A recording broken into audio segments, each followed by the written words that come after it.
Hi Virgo, this is Jav. Welcome po sa ating channel. Gamitin ang reading na ito bilang gabay lamang. Kung naka-resonate kayo, comment down.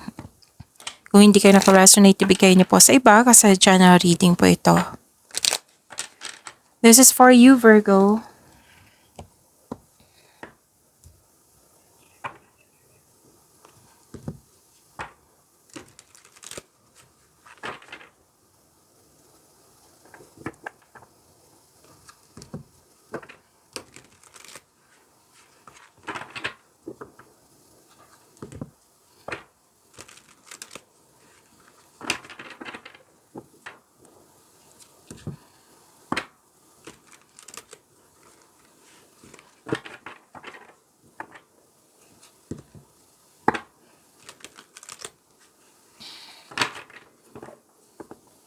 Para po ito sa iyo, Virgo.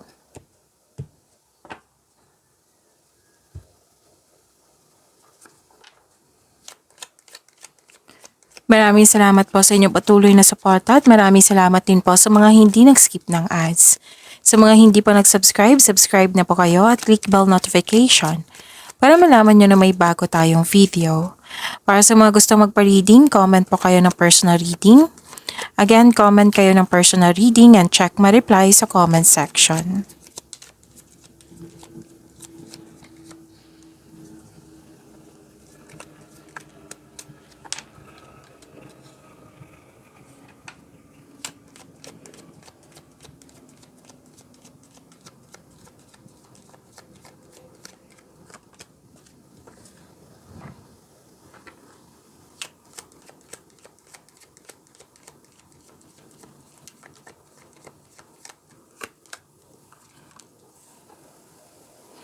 Ang ganda, Virgo, kasi ang sabi dito may prosperity, career stability.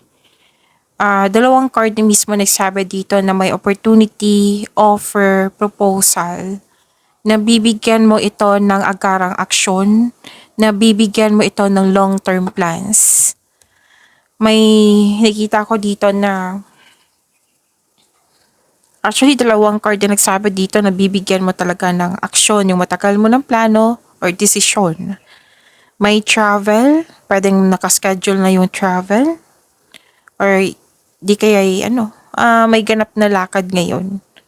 Pwedeng new journey, adventure, or pauwi para magbakasyon. So yung sabi ko kanina na proposal, pwedeng proposal to regarding sa career and money mo. Na nagkasundo kayo sa isang tao. May deal, promises, commitment, agreement, may signing of contract. Or di kaya'y tungkol to sa buhay pag-ibig na bagong pasok sa relasyon, bagong proposal, ikakasal, kasal, may nag-uusap regarding sa marriage contract.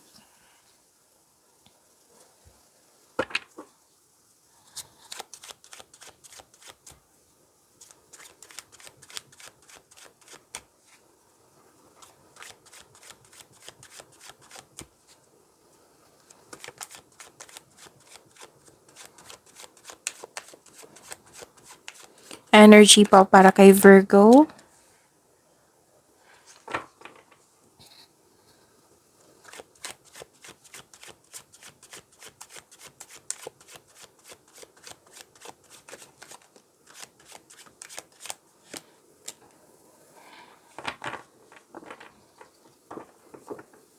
Kung may narinig kayo or may nakita kayong repeating message, pinupush ng cards nyo yan. Like for example, nanood kayo sa inyong weekly gabay tarot reading at may napansin kayo dito na naulit yung mensahe. Yan po yung pinupush ng cards nyo na kailangan nyo bigyan ng atensyon, solusyon at aksyon kung maaari po. So ano yung energy ni Virgo?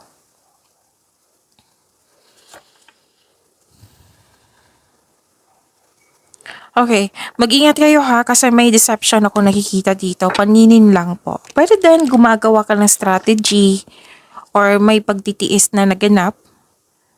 Pwede din na nagbigay ka ng tiyaga, perseverance. Pwede din na actively executing a plan, presenting arguments, paglalagay ng depensa. Mag-ingat kayo sa isang tao na mapanlinlang. Kung gusto nyong malaman kung sino po ito, then ask your intuition para siguradong sigurado. Huwag ibunyag ang lahat ng plano, maging mapagmasid po. Kasi may mga sinungaling dito nagpa-backstab sa'yo, may taong hindi totoo sa'yo. Pero dahil na may concern kayo sa isang tao na walang pakialam, may posibleng panlilinlang at pagsisinungaling or pwede din nag-white lies ka para sa ikahabuti ng lahat. So mag-ingat talaga kayo sa mahilig magmanipula. Malapit lang to sa'yo. Pwede din ninanakaw niyang ideas mo or nag-waste time siya sa'yo. Oo.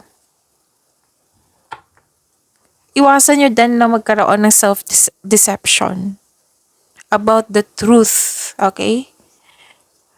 Like for example, yung nakikita mo yung red flag ng tao pero patuloy mo pa rin na yung naging denial kayo na hindi na magbabago to. So ito yung self-deception na may pangyayari na tigilan niyo po daw, kumbaga. Kasi parang ang sabi kasi ng card dito, hindi parang, ang sabi kasi ng card dito na masasaktan ka lang. Okay, so pwedeng ini-ignore mo mga tunay pangyayari. Oo. Pwedeng may nakita kang, yun nga, red flag or may problema pero dinideny mo or yung may ganap ka sa dito na pwedeng situation or behavior or connection mo sa isang tao na nagkaroon ng self-deception. So, kumbaga, kailangan nyo pong tigilan sana kasi masasaktan po daw kayo. Okay, so sana makuha nyo yung punto ko.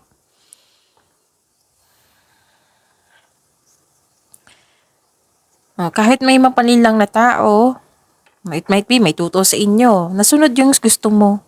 Kasi nakikita ko dito na may tagumpay. This is mahigit pa sa success. This is victory. Mas umawak yung ambisyon mo sa buhay. Pwede din nagpatayo kayo ng structure. Pwede din na-control mo na yung mga pangyayari, yung emotion mo. So, maaring maging kampante ka sa kung anong sitwasyon ka ngayon. Okay? So, may magbibigay din ng tulong sa iyo. So, own your space with confidence.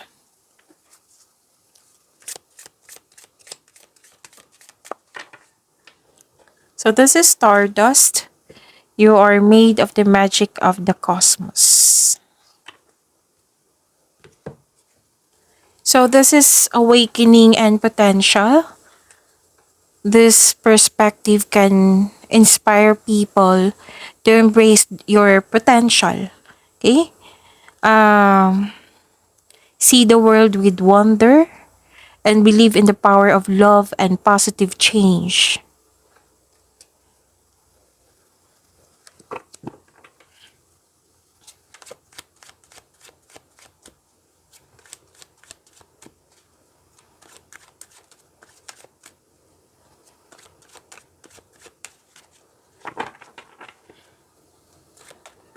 Career and money po ni Virgo.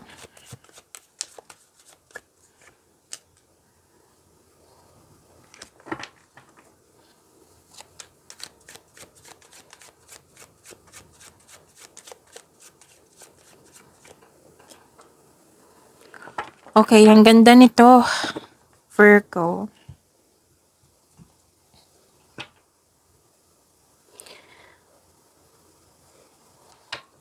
May nakita kong wealth, family, and inheritance, completion of cycle. Makakatanggap ka ng mana, pensyon, retirement, o masaganang ani ng buhay.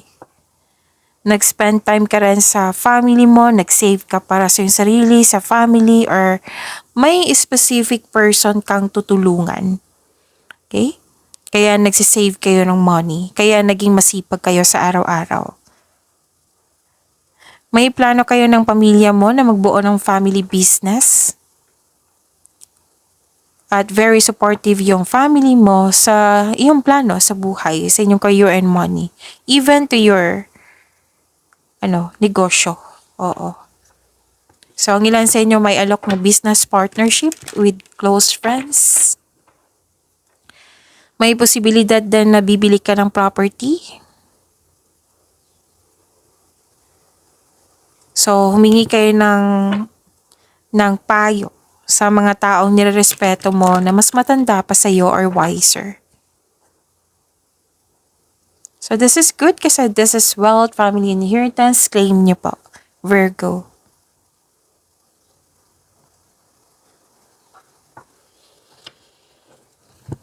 So, expect na magiging busy kayo ngayon. Gamit na gamit yung skills mo ngayon. Actually, may new beginning po. Oo, dalawang card na mismo nagsabi dito na may new beginning. Tapos natuwa ako sa nakita ko kasi na-adapt mo yung pagbabago. Malakas yung confidence mo. Wow, granted yung manifestation mo ha. So may parating na blessings po. This is to remind you that this coming opportunity will be used for clear intention, sabi ng card. You're a very talented person, lahat gagawin para makuha ang gusto. With the divine assistance, all things are possible po. You can make your imagination real. So, gamit na gamit yung skills mo ngayon. Use your inherent skills to create opportunity. Kung may balak kang mag-start ng negosyo, or mag-change career, or mag-level up, ito na yung oras. This is a go signal. Tapos, may nakita rin ako ditong negotiation for a raise ng allowance, sweldo, or kontrata. So, this is also means signing of contract, which is sumabas din dito sa inyong oracle cards kanina. Yung nagkasundo kayo sa isang tao. So, this is good. Claim niyo po. You're very inspired in doing some action.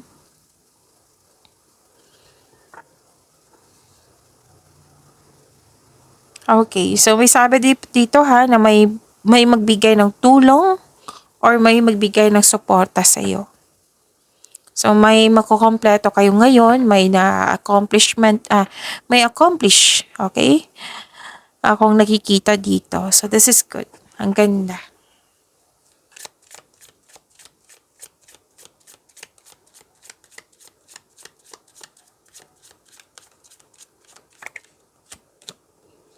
Life purpose. Ganda. New ideas and inspirations will guide you to your divine calling. May bibigay ang blessings ng ang universe sa iyo, which is mga ideas na magiging inspired ka, na bibigyan mo ito ng aksyon. Nag-clarify siya dito sa tarot cards nyo. What is meant for you will stay as long as you keep pushing forwards. When you ask for what you need, things will align to make your vision real. Ito na yung sabi dito na granted yung manifestation mo. Ganda.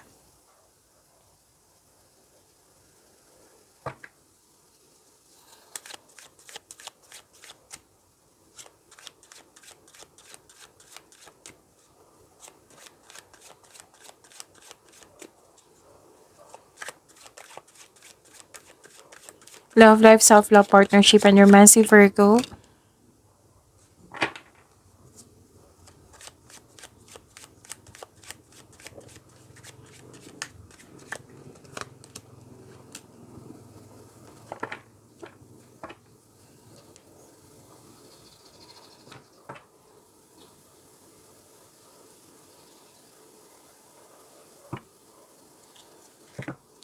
Okay, you're receiving love.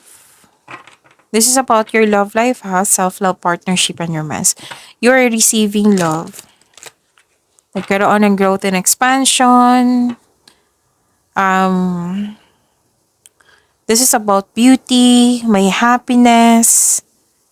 Nag-daytime kayo sa nature. Nagkaroon ng pleasure, development, success. So this is about love, beauty, money, and creativity. Kung sa astrology pa ito, this is Venus. Okay, so may pagbubungang mabuti na parating. Pwedeng bagay or pagbubuntis po. So kung may balak kayong mabuntis, then Fertility nakikita ko dito. Pwede din may buntis. Okay? So, kung may balak kayo mabuntis, then go ahead kung pwede po. Oo. Kung ayaw nyo po, then use protection. This is also means abundance and success po. So, ang ganda. Be happy with the results of your actions. Sa mga single po, the advice is allow yourself to receive love and acknowledge that you can attract romance by loving yourself first. Kung hanap mo green flag, dapat magsimula to sa atin by loving ourselves first para ma-attract natin yung green flag. Okay? So, may buntis ha, or this is fertility time. And this card reminds you to practice self-love. Ang ilan din sa inyo dito nag-take time sa nature kasi gusto mo magpahinga, gusto nyo mag-grounding, gusto nyo mag-meditate, gusto nyo mag-relax, maging kalma.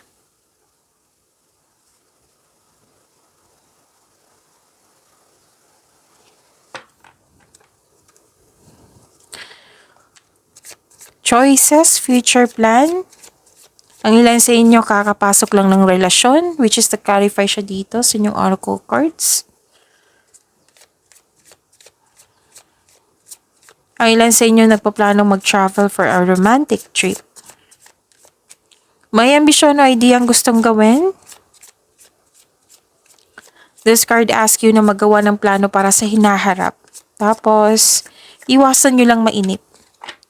Mag-ingat sa pagiging mainipin po.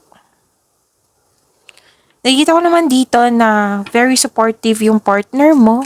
Tutulungan ka ng taong ito para makamit nyo yung pangarap nyo sa buhay. At makinig din kayo sa inyong intuition kasi it will guide you sa isang malaking desisyon. Ang iyong buhay ay patuloy na yumaya po kasi marunong kayong makinig sa inyong intuition. And explore new direction.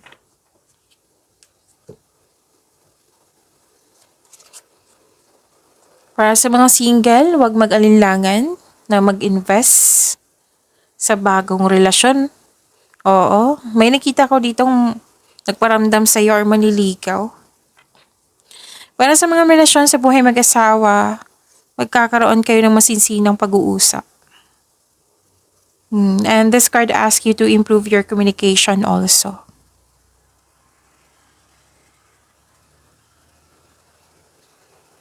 May nakita ko ditong, okay, okay. So, may nakita kasi akong concern dito na pwedeng kayo ito or pwedeng yung person mo na iniisip niya. Like, nag-iisip ito kung worth it ba magstay kasi ilang years na. Kasi gusto ng taong ito na magkaroon ng growth and expansion pag level up. Like for example, sa relasyon ito, yung nagka-question na bakit wala pang nangyaring pag level up. Like, proposal, kasal, kasal, okay? So, gusto magkaroon ng kasal, gusto nang magkaroon ng magbuo ng pamilya, na kailangan yung kausapin. Kailangan yung mag-usap. Okay? Pwedeng kayo ito. Pwede yung taong yun na gusto nang magkaroon ng pag-level up sa inyong relasyon. Oo, may nakita kong ganyan. Okay.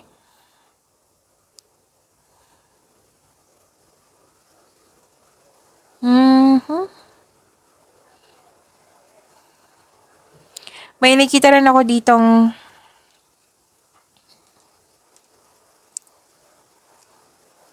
emotional stability or empathy. Isa sa inyo nagkaroon ng pagbalanse sa emotion. Okay?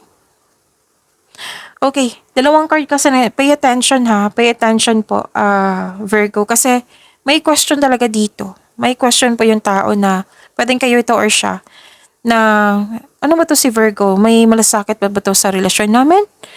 May supportive ba to sa mga para sa pag-level up namin? May nakita kong ganyan. So pay attention kayo. So kailangan nyo nga mag-usap. Okay? So pay attention kasi sa dalawang card na po nagsabi dito eh.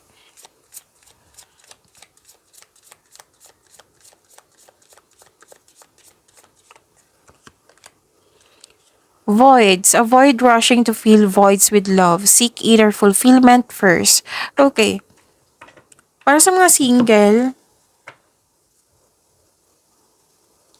okay. Ito yung clarification ha. Oo, ng cards nyo dito na lalo na sa mga may relasyon, sa buhay mag-asawa, na wag po daw kayo magmadali. Pwede din sa mga single, wag po daw kayo magmadali. Seek inner fulfillment first. Okay? So, pag-uusap lang talaga yung nakikita ko dito. Pag-uusap, magkaroon ng time for reflection. Yan. Pag-imanin niyo po yung blessings sa binigay sa inyo, Virgo. See you tomorrow. Maraming salamat po.